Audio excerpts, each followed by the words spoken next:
Hello, Burlington community. I am so proud to be here tonight and to be with Mayor Moreau Weinberger during the final month of his 12-year service as mayor of Burlington. That's pretty amazing.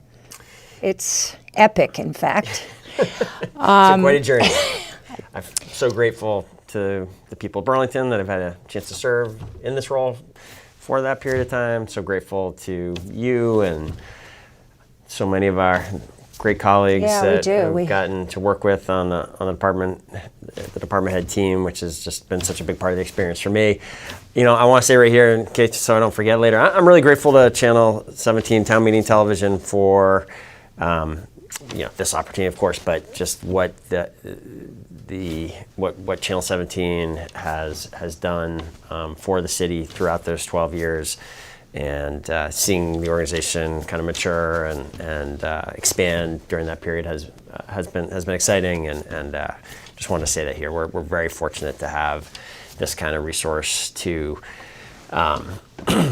document, cover, and archive what goes on in this community. And for that, I was excited to get a chance to do this with you, Doreen, and to be able to kind of attempt to sum up the 12 years in an episode. Feels very fitting. That's what we're going to do tonight. We're going to take a look back over those 12 years. What were the challenges? What were the accomplishments? And, what are your hopes for the future?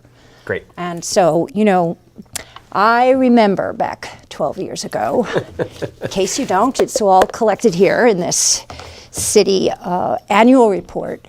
You're the only, are you the only department head that has been here from the start?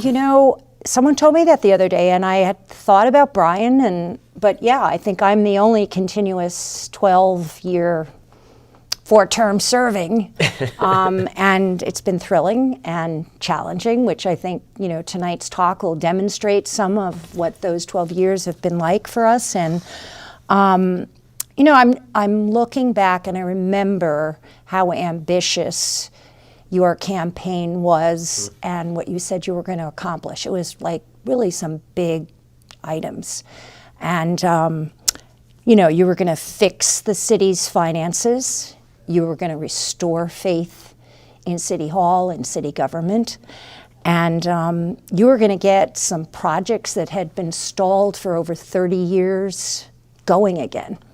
So I'd love to imagine you stepping back now to that time. And what was it like during those early months? And, how did you approach it?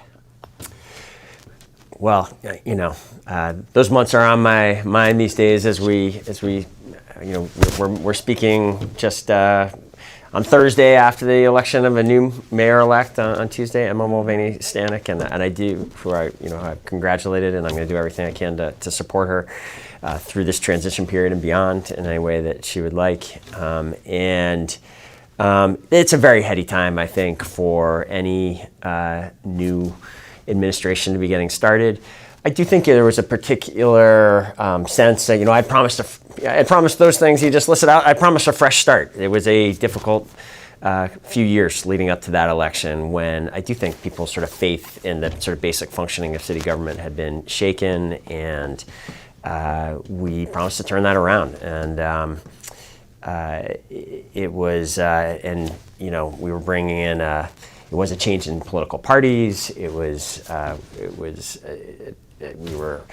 I remember the early days feeling, in many ways, felt like a little bit on an island with like a beachhead of this new organization that I was just starting to get to know. But that changed quickly, in part for people like yourself who reached out and were very supportive and kind of welcomed me into the team quickly. And how do we go about it? Well, one thing we did is, it was an ambitious campaign, and one great piece of advice I got early on in that campaign is make sure you write down everything that you promised to do, because you're going to be held to it. And we did. We actually had a promise book that we had documented during the campaign, and we stayed conscious about it and went out and certainly over those first 3 years really made sure that we were doing everything we could to live up to what we had committed to doing. we won't make you go through.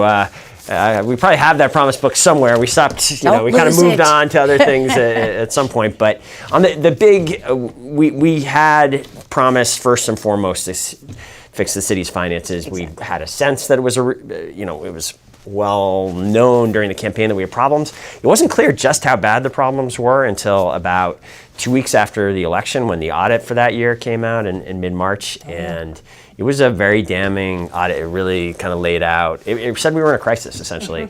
We were careful about how we talked about it a little bit at the time, but basically, if you read that audit carefully, it said you are at risk for a liquidity crisis. You're at risk of not being able to keep the lights on, to pay the firefighters and police officers and public works folks, BCA folks, if you don't, because we were relying very heavily to a degree that no one really, well, maybe somebody, but it was not kind of well understood. I certainly didn't understand. We were relying on this sort of advance payments on future taxes, and there was one financial institution that was still willing to provide the city that level of financing, given the concerns that there were out there about the city's finances. Other organizations had pulled back. We weren't able to lease equipment, vehicles anymore because there was concerns about making good on those leases. We had defaulted on one lease already. Citibank? Well, the Citibank lease we had absolutely defaulted on, and no one else wanted to kind of step into a similar situation with new vehicles and whatnot being made. So that very much got my attention. To make sure it got my attention, Moody's wrote a credit, updated our rating about 2 months into the job. I think it was about 60 days in the job, and they downgraded us, not just one step, 3 steps to the edge of junk bond status, and said, we're going to downgrade you further if you don't turn this around the next 18 months. They said they gave us a negative outlook, saying we think we're going to downgrade you again unless you do something dramatic. And that would have been very consequential. That would have triggered, and very likely, that liquidity crisis, because we had all sorts of sort of debt covenants that says if you go to junk bond status, the entities would sort of call the financing, call the loans that were out there. I mean, it's really not far-fetched to say we could have ended up in some form of receivership had we not been able to sort of turn things around. I think you protected some of us from the depth of this knowledge, or we certainly knew. Well, we didn't want to provoke a crisis unnecessarily. Yeah.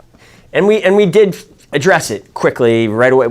We settled on, in my first months of office, the idea of what we ended up calling the fiscal stability bond, which was designed to address that potential liquidity crisis. It was designed to replace this kind of ephemeral short-term borrowing that could have gone away very quickly if the one bank in town, KeyBank, didn't want to do it anymore, with stable long-term financing backed by the revenue stream of property taxes. And that's what we set out to do. The challenge was, as a brand new mayor, we had to go to the voters and get not a majority, but a 2/3 vote from the voters to pull that off. And I got a lot of advice from City Hall veterans at that time, was like to stay away from that. They sort of, people said, I'm not saying, I didn't point to you because you said that, but other people who had been around. Yeah.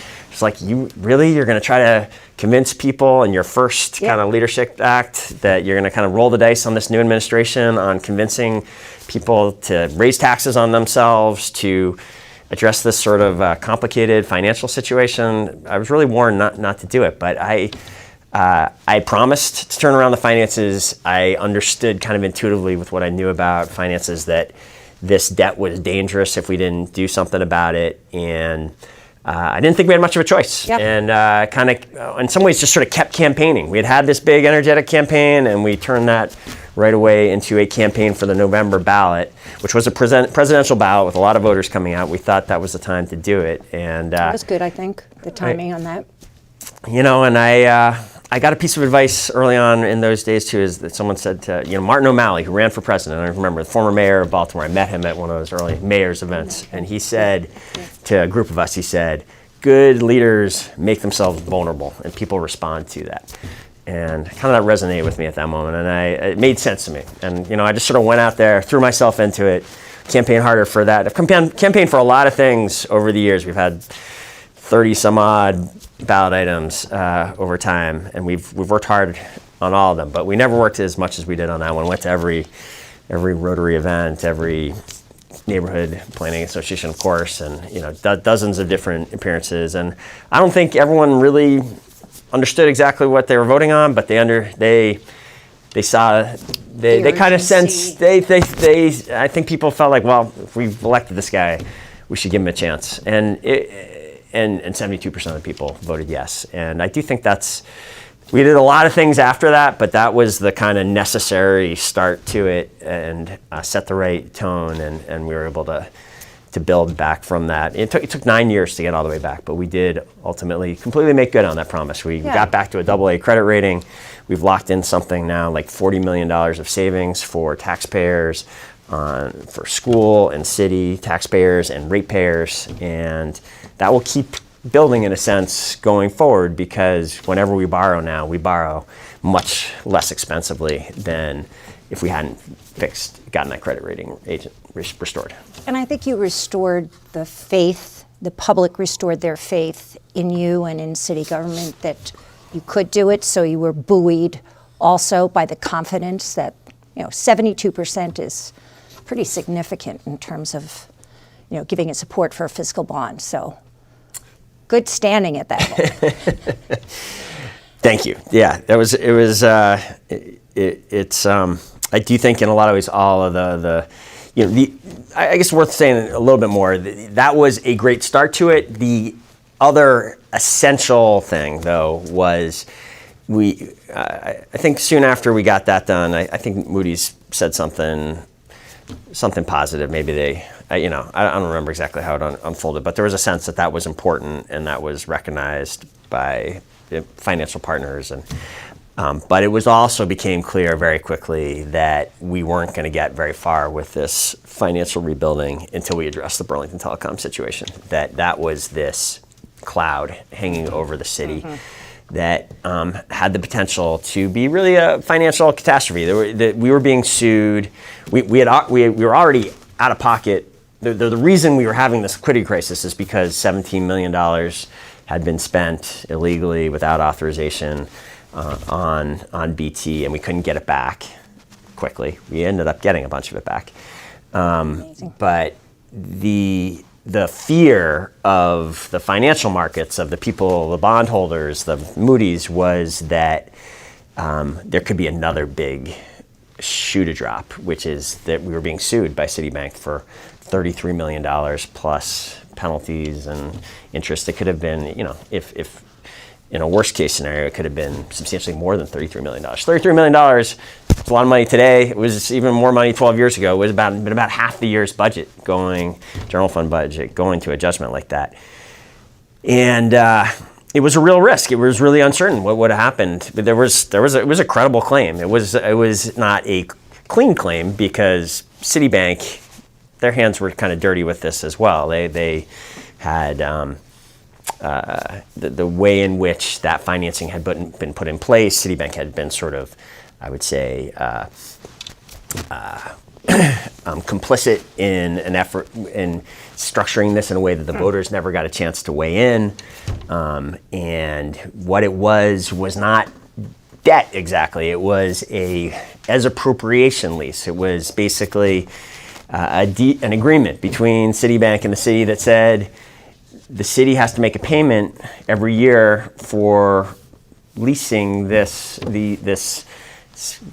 infrastructure, this network from you, and if the city doesn't make payment, Citibank's only real recourse was to ask for it back. Absolutely. And to sue. And so that made it, that created the opportunity coming in for us, a new administration that hadn't been part of this initial agreement, to I thought, righteously defend the taxpayers who hadn't signed off on this, and to get the best financial arrangement that we could. So remind people how you actually did it. Yeah, well, so it took a while, but it ultimately ended up, it took a couple mediation sessions over years, but ultimately the agreement that the initial agreement that turned around was basically said that Citibank agreed to a payment of only $10 million instead of that $33 million plus, with only part of that $10 million coming from the city. There was also payments made by insurance companies and others who had been involved, and that also. So they got a partial payment.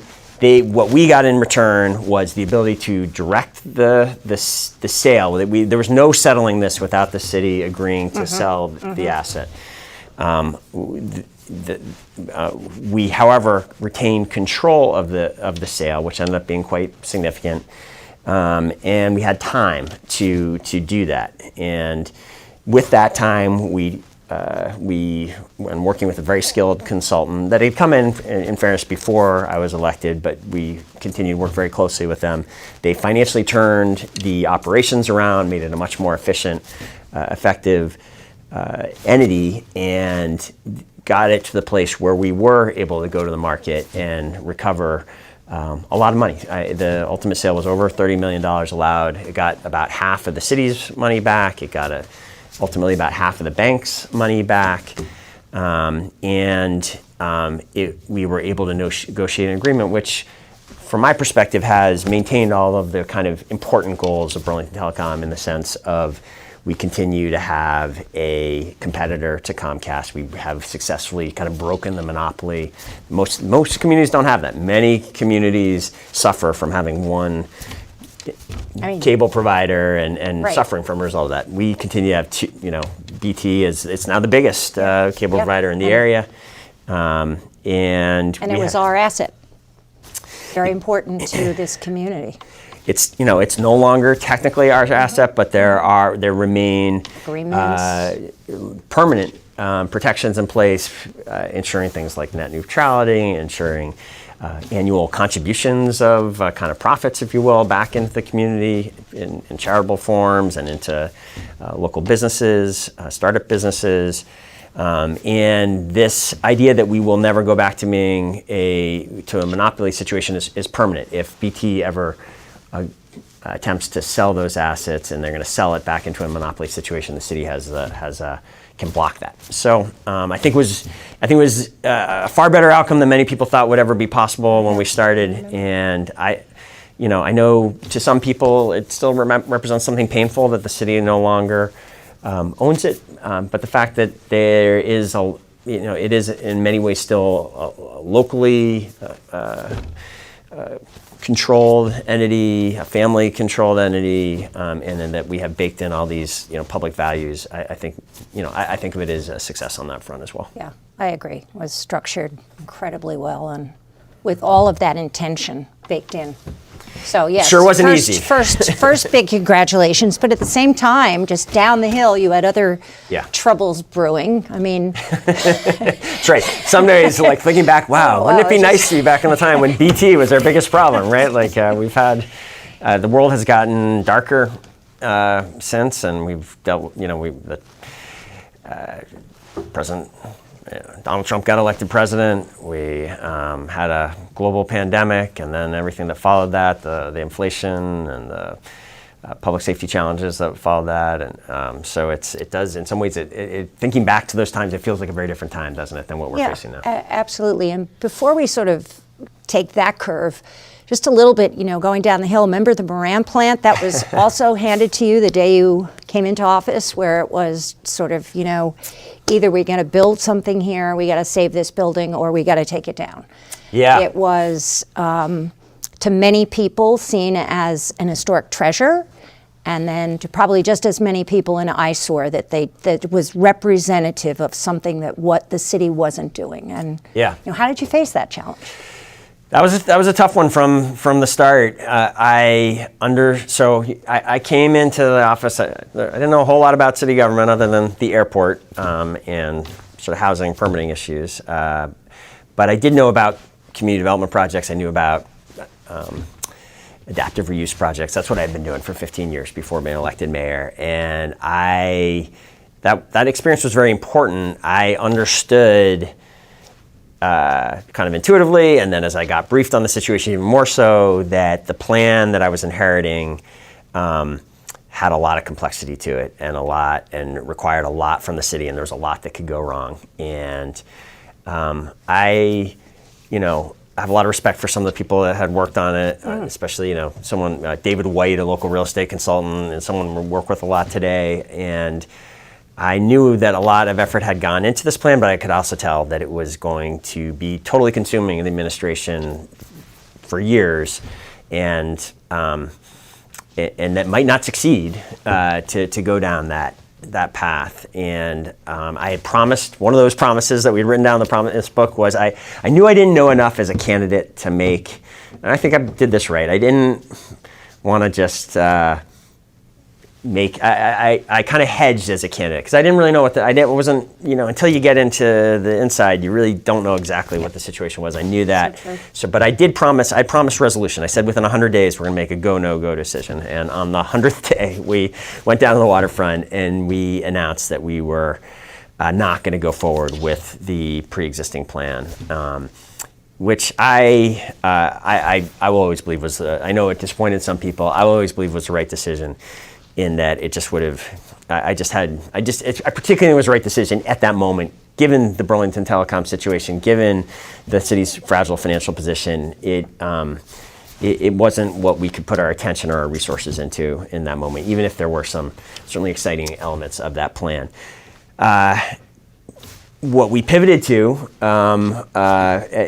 was, I did decide that I love old buildings. I like adaptive reuse buildings. I wanted to see something come out of that. I hope there might be something that represented less risk for the city, that seemed more feasible to me, that could come out of the opportunity there. So we kind of invited a competition. Well, really, I think, in retrospect, looking back, it was a great public process. We said, look, we got like $10 million to invest of this economic development efforts to invest on the waterfront. We're not going to put it into what the plan that had been existed, and we sort of opened it up for ideas on what we should do. And what emerged from a little bit of a kind of a chaotic process, but we had some great people involved, including Peter Owens, who was my first CEDO director, who was involved at the time, and Chip Hart, who served on what we call the Public Investment Action Plan, this kind of committee that kind of fielded all these proposals.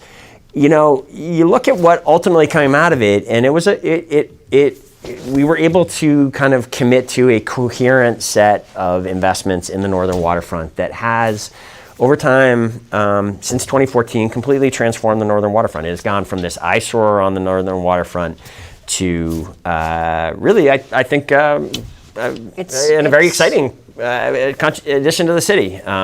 That includes this world-class skate park, that includes really one of the finest community sailing centers in the country, a new marina that has kind of met the vision that was laid out in Plan BTV, this document that was just getting completed as I came in, of bringing more people into the city by, we were the 9th largest marina on Lake Champlain, despite being the largest community. And, it seemed like we should allow more boaters to come here, and that there was this huge backlog. And so there, 140 more slips that are there, and it has been a new way for people to visit the city. And then we got to the marina. Sculpture. I mean, it is this beautiful red Calder-esque sculpture that lights up the sky at night. I do like to think of it as our Calder, yes. And it also, I think what I loved most about it was the fact that it gave an opportunity for future generations to continue to imagine what that facility can be. We didn't lose anything. We actually gained the opportunity to imagine something over generations. And I always think that's so critical, because in some cities things are built and then it's decided that's what you inherit. This way, there's opportunity. Yeah. No, thanks for bringing us back to the actual Moran frame. I am proud of how that worked out, and grateful for how that worked as well. Because we got to it was one thing to say no to the initial plan. Unfortunately, I had to recognize that the kind of subsequent plan that I had given some energy and space to, the new Moran plan, after several more years had passed, I felt I had to make a very challenging decision despite the tremendous amount of community excitement that I had created and the skill and enthusiasm particularly these young men had kind of brought to that, and the non-trivial amount of resources they had been able to raise, it just seemed to me like the mountain ahead was too steep and we weren't going to get there. And I had promised resolution, so I had to bring an end to that painfully as well, and that I was sort of in a box of my own creation there of having said we're going to give it this last chance, and if it doesn't work, we're going to take it down. We were able to find kind of a third way that truly was in some way, a combination of those things. It was a partial demolition. We have taken down the bricks and removed them, but it did keep the steel framework there, and it cleaned up the site and addressed the environmental issues, and it used the funds that we had available that couldn't be used on anything else I'd like to think of it as a oversized Calder or Burlington's version of the Eiffel Tower.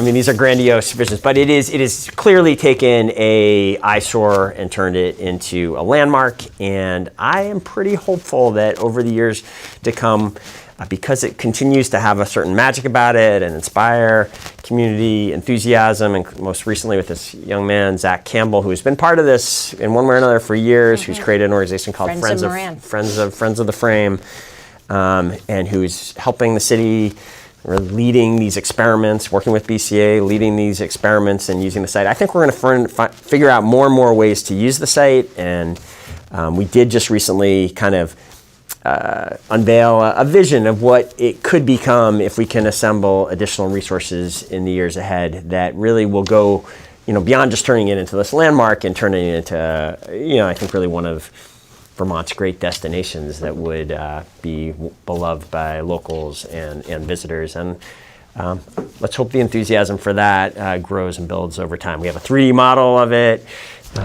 We have some additional funding to put in place a little bit more infrastructure this upcoming summer. We have some additional federal dollars to help us continue to experiment with programming at the site for the next couple of years. I'm pretty hopeful that over time it's gonna, it's gonna grow into something even more than it is now. Yeah, it's definitely embraced by the community, and as you said, it's a source of inspiration and imagination, and yes, there's a great comparable for it is another grandiose vision, I guess, but it would have a sort of a similar, closer to the point, the High Line in New York City, which was this, decaying piece of infrastructure, but there was a group that kind of rallied around it and kept at it for a long time, and ultimately has turned it into just this absolutely spectacular public space. I think there's that potential with the Moran Frame going forward. Yes, exactly. So just taking a little turn now again further south, Champlain Parkway. 40-something years in the making. Finally coming to a resolution, and pretty fast construction this last year, and lots of advances, lots of excitement as people begin to see how user-friendly it's going to be, how it's going to really connect the downtown and the south end and really make it one big city.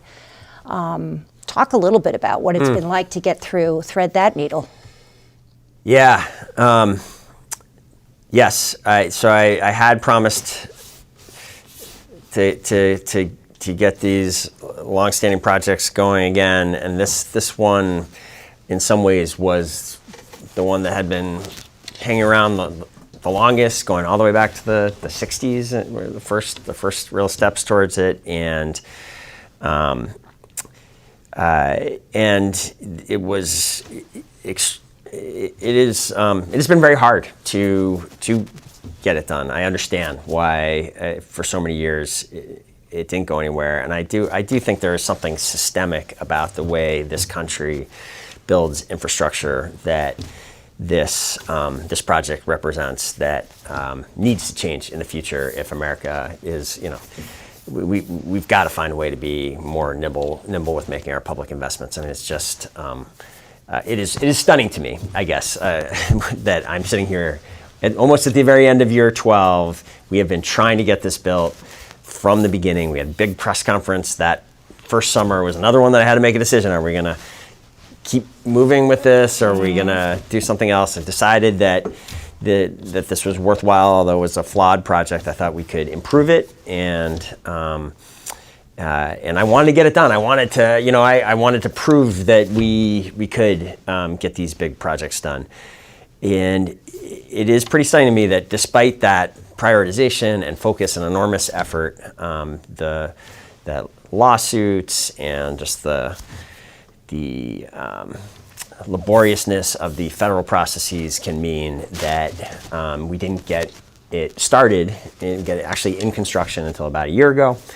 And there will be some work left for my successor to determine. There is a second phase of this that could start construction as soon as this summer, but there are some decisions and effort that still needs to go here. And as a real estate developer, there's this phrase that always stuck with me. Former real estate developer that said, like, time kills all things, and I do think we just have to find a way to make it easier to build. Maybe highway projects isn't so much, but the future of this country depends on us being able to build housing a lot easier than it has been, and electrifying everything and meeting the climate challenge is going to require an enormous amount of public infrastructure to be built. And if we don't find a way to improve our systems and make it possible for the government to actually get stuff built once a decision has been made, I think we're not going to meet our climate goals, and we're going to continue to struggle with the second worst homelessness problem in the country. I think at the local level we've done a lot to try to address that, and it's a big part of why a lot of housing is getting built now, and that should continue. But these infrastructure projects using federal dollars, we got to find a better way. We're counting on you. It's going to be a long-term struggle. Yeah. Right? I mean, and it is a federal, state, municipal collaboration. Yeah. A lot of people engaged in that process, and getting them all aligned and agreeing is part of the challenge. Yeah. For sure. And the way money flows to these projects, definitely. I think if we just for a moment stay on infrastructure, because I do want to make sure that we start to talk a little bit more about housing, and these are connected clearly. Yep. But, we've taken on the Great Streets project, seen the first phase of it on St. Paul Street, real excitement, real community engagement on these streets, completely different feel. We talked with a lot of departments coming together to work on what was the difference between a good street and a great street, and how do you achieve it. And it turns out they're quite expensive to build, so it's probably going to take a few more years than was originally imagined. But now we're going forward with great streets on Main Street. So talk to me about what that's been like. Yeah, this is. I am really excited that we've been able to get this in construction in the last few weeks. This is also something that we worked on for years.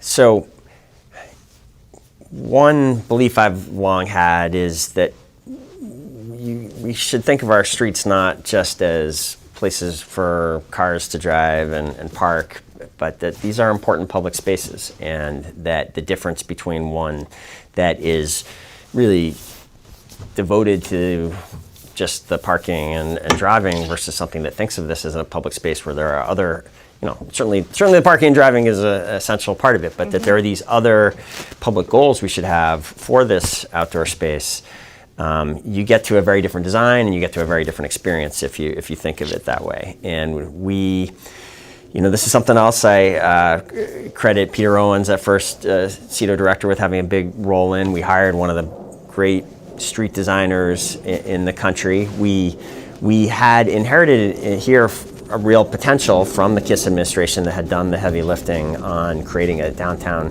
TIF district that created the opportunity for tens of millions of dollars of public investment without putting new burden on existing taxpayers, using future development taxes to make investment. And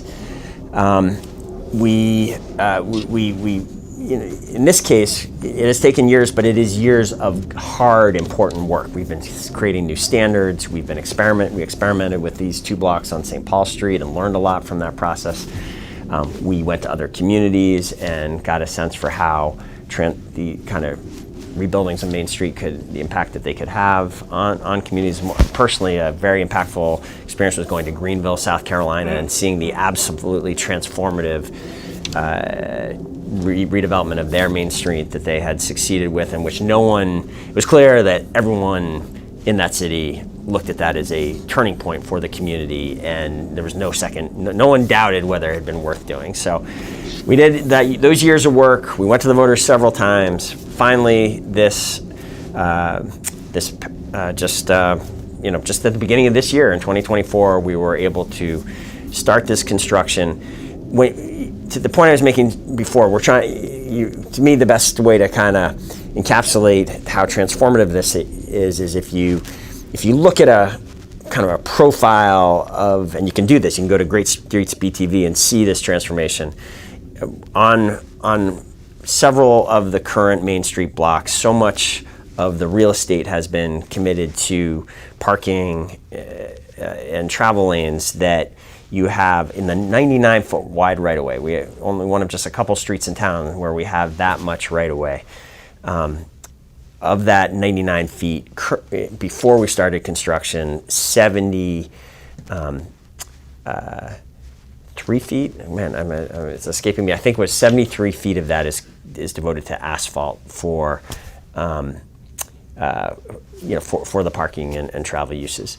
By making the simple change of going from diagonal parking, which takes up an enormous amount of space, to parallel parking, you cut that profile down to 38 feet. And that allows you to do so much else in the space. It creates opportunity for protected bike lanes, for wide sidewalks, for outdoor eating, and space for the arts, where there's going to be wonderful public art. And due to the hard work of your team that has led this competitive process. There's an opportunity for rain gardens, for street trees to have enough space instead of being sort of shoehorned into spaces where they don't thrive. They will have special soils and irrigation so that these trees can thrive. And when we've got some years of disruption and where people are going to be kind of unhappy about street closures and whatnot, but when we get to the other side of that, it is going to be a completely different Main Street.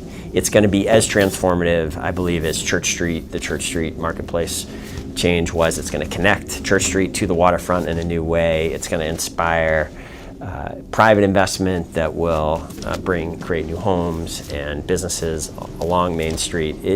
I think 20 years from now, it will be a very different downtown as a result of that change. And we've also, a silver lining of the pandemic in some ways. I hadn't quite thought of it this way. Maybe hope that's okay to say it that way. The commitment of the federal government to contributing to infrastructure means that we are going to be able to, that plus the fact that we took on the ambitious City Place projects, means that we are also going to be able to rebuild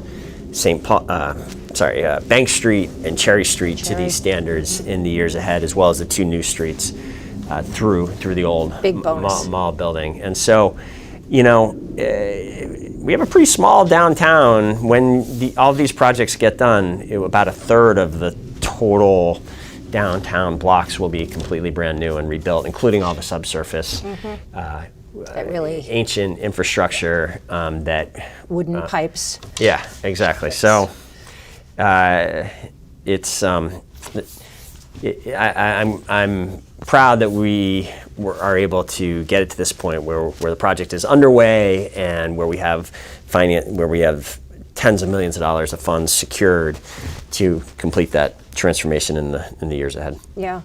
And one of the things I thought you were going to actually say this when you're talking about the changes that happened from when we began this is that, the pandemic also created a greater importance to our streets and to the way that people created community and shared, and, the way we opened up streets to having restaurants outdoors and activities that could take place and creating play areas and making safer pathways so people could spend more time in the streets together. And so I think that vision is very much a part of the Great Streets Plan. When you look at it, it is real public space for multiple activities and that's a great point. 24-hour. Yeah.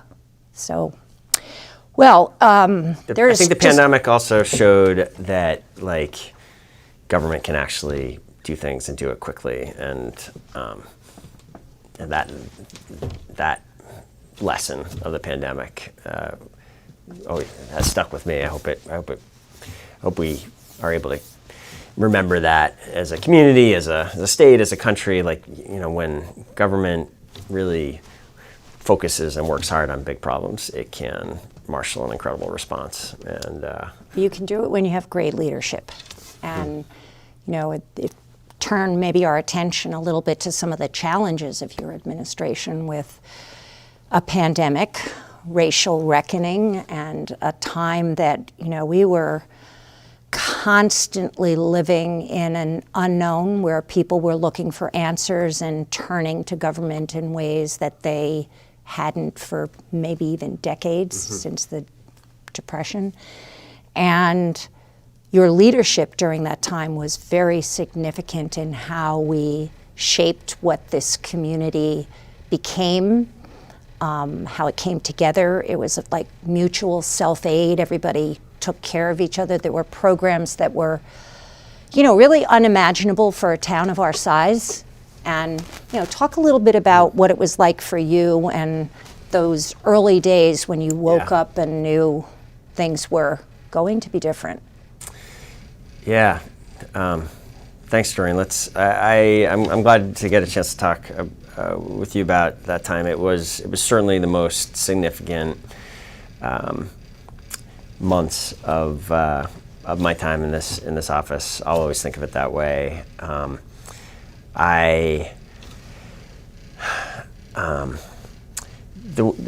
experience with it in some ways started years before, in that I'm not quite sure why this is the case, but when I'm a little bit of a student of history. I like reading history stuff, and whenever over the years I had come across references to the 1918 pandemic, which had happened, I don't know, a handful of times in the years leading up to 2020, I was always just stunned, shocked by the levels of devastation. I just couldn't quite believe that.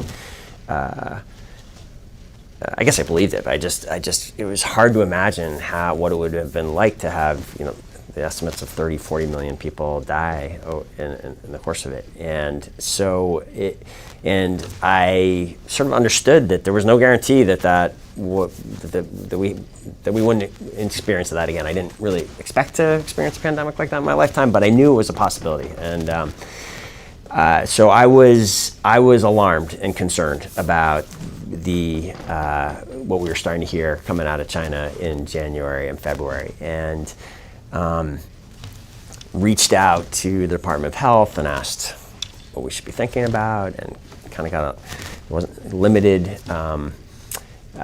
limited response, and so there was a moment, I believe it was February 28th, when I asked Brian Lowe, who was my chief of staff at the time. I was like, Brian, I think my gut feeling is we should be doing more. Can you go look at what happened in Burlington 100 years ago in that pandemic. Can you find out what happened here?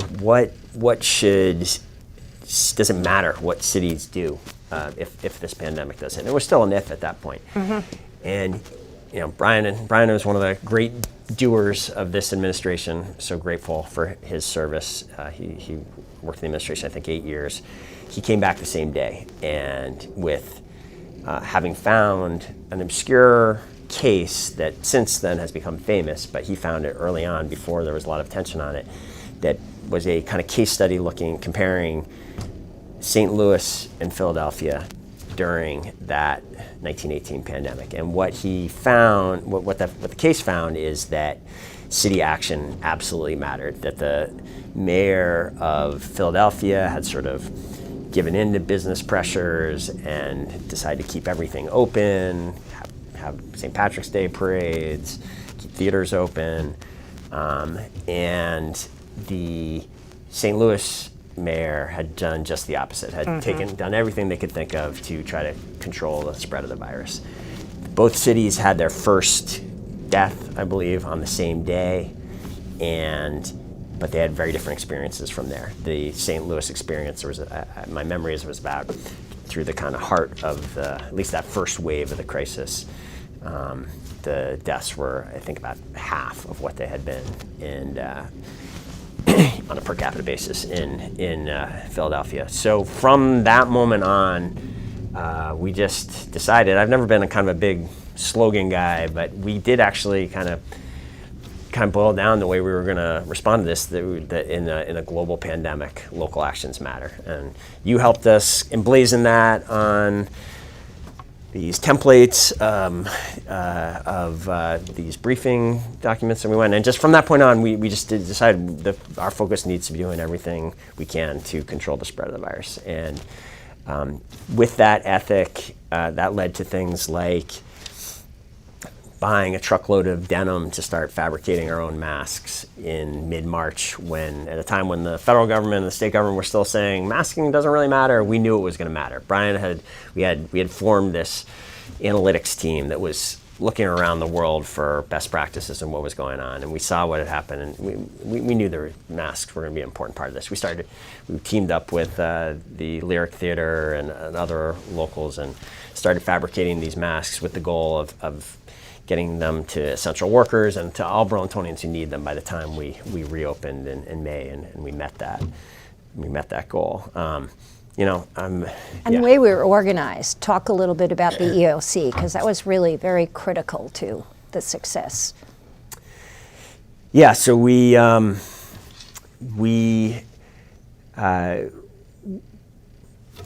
did create an emergency operations center very early on. Initially, it was a physical place down at the police department where we went, but we kind of, came to understand that was a risk in of itself, and so we shifted to having Zoom meetings. The department heads, as well as partners with the hospital and the school district, met initially. I mean, you may remember some of it's better than me. Initially, I think we were meeting by Zoom almost daily. Ultimately, we kind of dialed that back to weekly.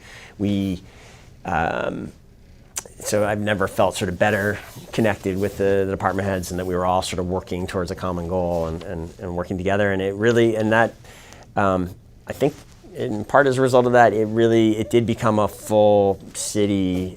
I think every department had a role in helping us through this crisis, whether it was BCA helping with the communications side, or the library teaming up with the school district to help make sure there was a way for books to get out to kids even when they were at home. Wow, Plants for the People, protective quarantine that was supported. I mean, there were dozens of programs that just, when the need arose, the city was there to, pivot quickly and to make decisions. And I think that decision making was critical, that you were able to be decisive and not be afraid of the backlash. Yeah. Because people were wavering in terms of how things should be, and you were so decisive on the direction that we needed to go. It really, it saved lives at the end, and I really felt very strongly about that.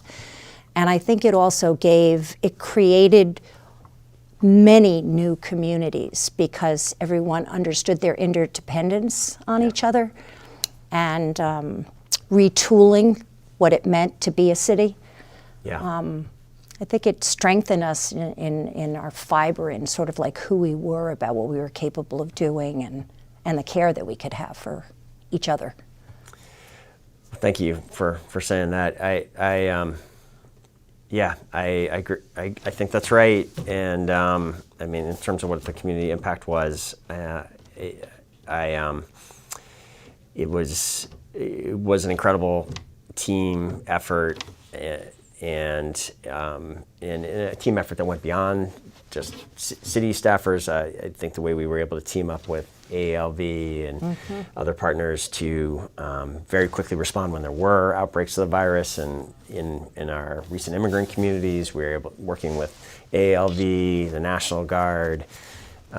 We were able to very quickly get testing centers set up in those communities, get the word out to those communities they need to come in and get tested, and we were able to quickly contain the virus when they did pop up. You can a little bit see it on the chart that just went up here, that we did have some significant spikes in that 2020-21 period, but they were brief, and we were quickly able to get the level of infections back down to very low levels, some of the lowest. Really, if you compare how Burlington did to other cities during that period, and obviously part of this was being part of Vermont, but I think we inspired Vermont's response in some ways too.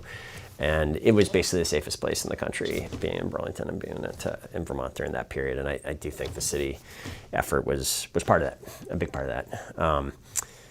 One other element of it, maybe that was part of the pandemic experience, and I think one thing we did get right is we did understand very early on that the impacts the virus was having were disproportionate, that there was very serious racial disparities to them. And we had newly created, in 2019, we had created a racial equity, inclusion, and belonging department. We had Taisha Green, the first director, had started in April 1st of 2020. It was basically at the day that I gave that Zoom state of the city was also her first day, and we settled on this idea that we were going to have a racially equitable response to the pandemic and the recovery. We announced that in June, and I think worked really hard to make good on that, the principles there, and recognize that properly protecting and vaccinating our BIPOC communities was going to take extra and different efforts, and we did those that. Clinics that were set up and run, yeah.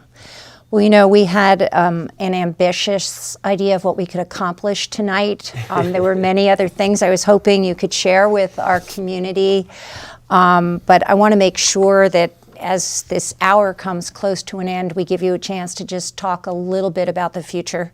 And I apologize that we didn't cover so many other important aspects of who our community is. That's all my fault, of course. But no, this is, but here you are, last month, 12 years. How do you look out? What are your hopes for this community? Well, certainly, a lot of what has followed from the period we were just talking about has been really hard.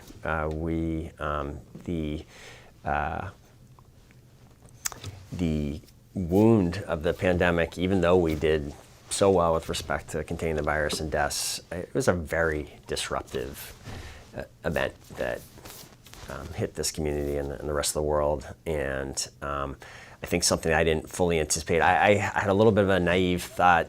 I knew going back to April that we had a long, difficult road ahead. I actually said in that state of the city, I said, and it upset some people at the time, I said, look, I think we got 12 to 18 months of our life being completely abnormal until the vaccines get here.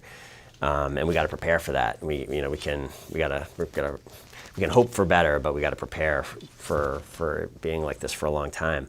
I did think that once we were all vaccinated, I did think we would sort of snap back, bounce back. I had that kind of belief in the vaccines, and didn't fully understand all the damage that had taken place, all of the disruptions, all of the loss of systems, and the enduring kind of fear from the pandemic that would mean even with the vaccinations that it would be very hard to go back to normal operations. And so didn't know that we would face the kind of inflation issues that we would face. And so it has been a hard 3+ years now. I guess we're in 2024 now, right? So I guess we're into the 4th anniversary of the start of it.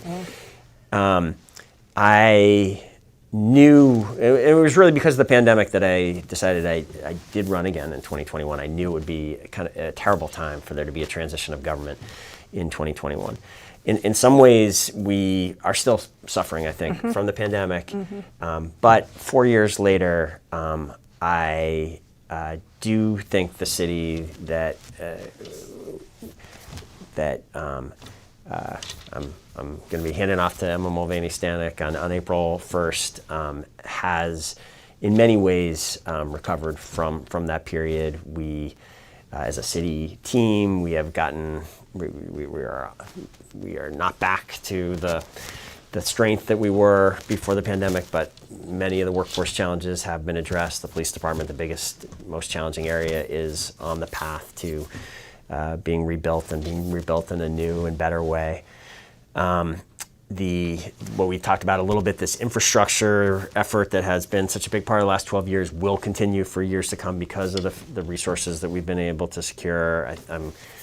I'm proud to be able to hand that off. I hand off a city, like an infrastructure that is in much better shape than it was 12 years ago, and the resources in certain areas to keep going. We have other challenges given the fact that we've also had to build this new high school at the same time that I have not been able to solve, and that will be one of the big challenges, I think, for the next few years, is how do you get through this period in which our ability to make public investments in additional infrastructure is beyond the federal resources is quite constrained.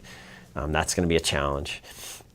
Something else that makes me optimistic is I think so many of our problems in Burlington and Vermont, almost name your problem, is a housing.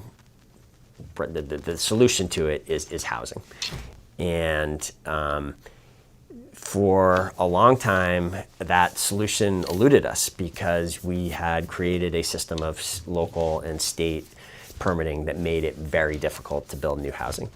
We have come a long way towards improving that system here in the city, and the state has now started that effort as well at the state level. There is one big additional decision that I am hoping is going to be made while I'm still here, and in some ways I think it may end up being the most significant housing reform of these 12 years if it passes, which is this neighborhood code, which is going to be in front of the city council on March 25th.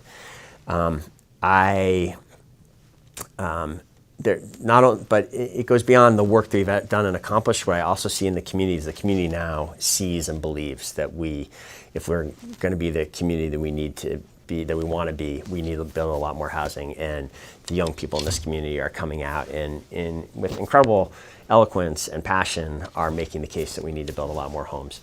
I think we've turned the tide there, and change. The years ahead will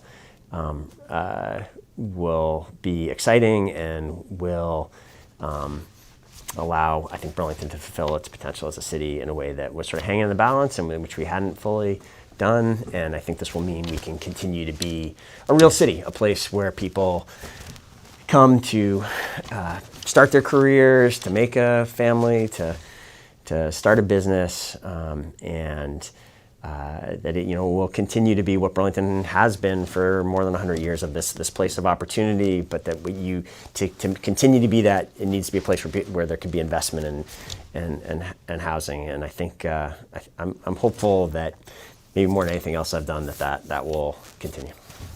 Well, that's an enormous piece of a very big puzzle. I think you've also left or are leaving at a time where you understand the partnership with the state is a critical element in the resolution. We can't do it alone. We're just a tiny little city, and so many of the decisions that are made, you've said this over and over, that with that collaboration, that partnership has to be there, and you've worked hard in this last period.